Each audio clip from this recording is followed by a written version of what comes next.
Damon and I met Damon through Kurt, and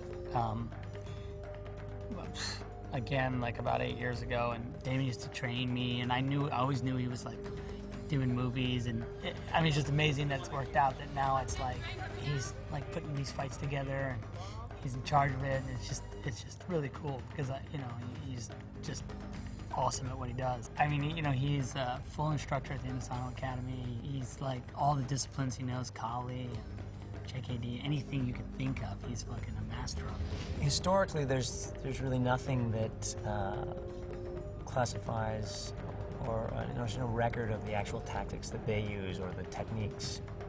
So what we did was looked at a lot of the fighting methods that we've trained in over the years, the weapon-based systems specifically, which are the heavy Filipino influence, Thai, Indonesian, Japanese, Chinese, even European.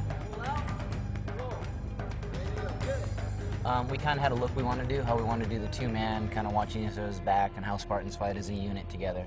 We kind of took that idea and kind of just grabbed some things we liked from Kali, from our Eskrima, from our Nice, from kickbox, from the other martial arts we know, and then kind of made some stuff up from there. Live blade techniques that have been performed over the years through a lot of the people we've trained with, who've actually fought live blade versus live blade, or spear or sword, and all these things.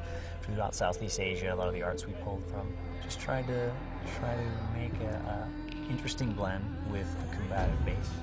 And we just kept going back and forth between what he thought it was, what the comic book, what we think the comic book would have looked like if it was, you know, if it came to life.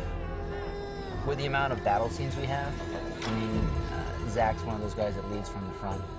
So if he runs out of energy, we run out of energy. When you're doing battle scenes every day, running up and down the set, fighting every minute of the day, it helps to have a director that's very, very energetic about that.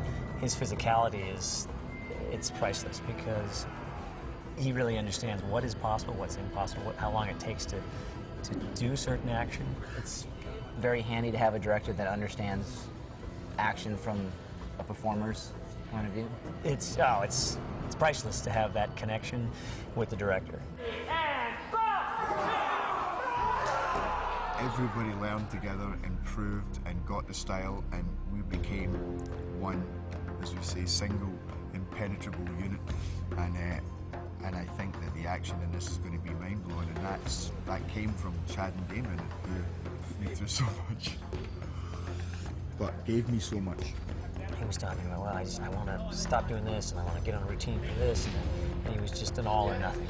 He said, you know, as long as I get on this routine, you tell me what I need to do for the weapons training, you know, myself and Chad, or whatever regiment we put him on, he's focused, and he's been great. We had 6 weeks with the actors before we started principal photography. They lifted, they fought, they trained, they swung the swords, all as one. I mean, it wasn't a special training for the actors and for our guys and for the Canadian stunt guys. Everyone trained